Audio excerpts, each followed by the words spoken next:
Hello, welcome to Question and Answer. Our topic this week is the sacrament of reconciliation or confession. In the presentation that follows, I'll give a brief overview and history of the sacrament, as well as an explanation of the sacrament as we celebrate it today. I hope you find this informative.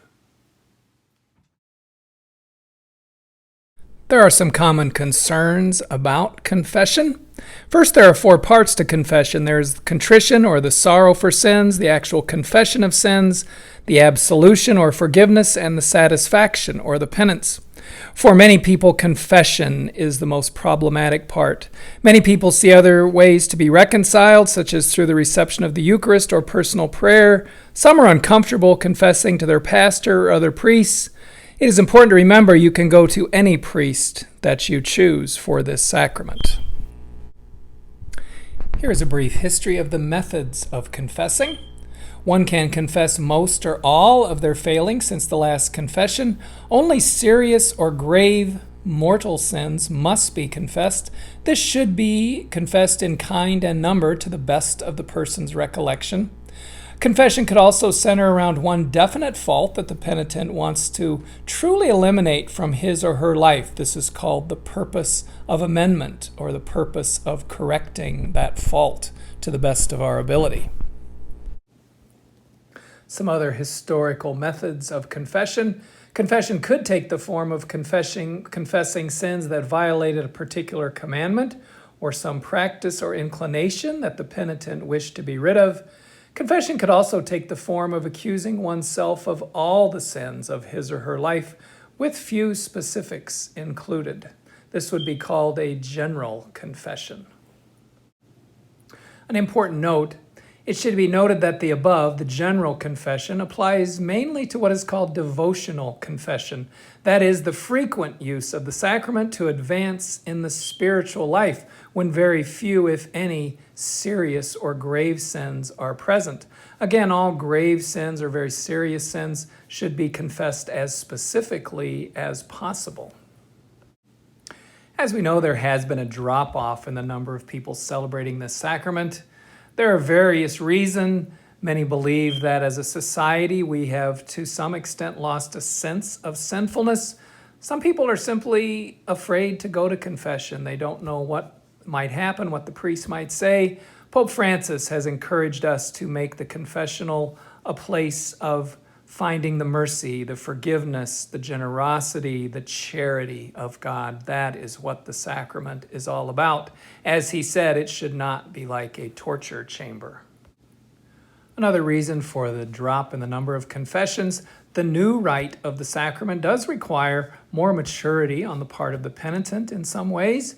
The Council of Trent did speak of complete confession of sins, but also specified that only mortal sins must be confessed. In that time, mortal and venial sins were easily distinguished, and it was thought that mortal sins were much more commonplace than we believe that they are today. As we said, the current rite of the sacrament is more demanding than the older rite. Previously, the main task of the penitent was to compile an accurate and inclusive list of sins to be confessed. This was sometimes called the shopping list approach. The Council of Trent did consider the confession of sins to be of divine law, so the new rite also includes this, as no part of divine law may ever be excluded. The new rite also retains the requirement that only grave sins must be confessed. Some more on the new rite. The new rite, the confession, requires the penitent to have the will to open his heart to the minister of God. It does seek more than a list. It seeks an open dialogue. Grave sin is just not as easily identified anymore. It actually requires more than the old rite of Trent. Now the penitent is encouraged to confess whatever may be disturbing his relationship with God or with others.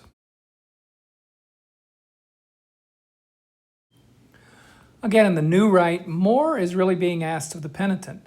Confession is to be seen as more of a human form of conversation. More reflection, more transparency is being asked of the penitent. Devotional confession is also encouraged, and an effort to try to conform ourselves more closely to Christ on a daily basis is encouraged. Again, the new rite of penance, it may be more demanding, but it can also be much more fruitful when approached in faith and contrition.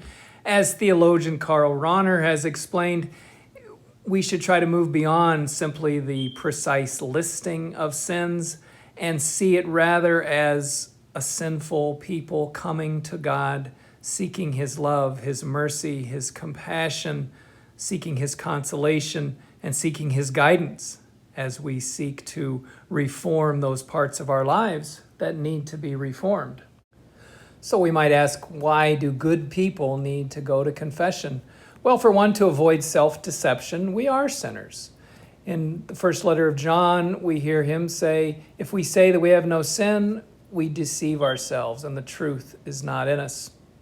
Through the sacrament, anything can be forgiven. It is also an opportunity for self-examination that is healthy for all of us. And acknowledging our sinfulness does not lead to oppression, but it can ultimately lead to freedom and liberation from those sins that we are seeking to be freed of.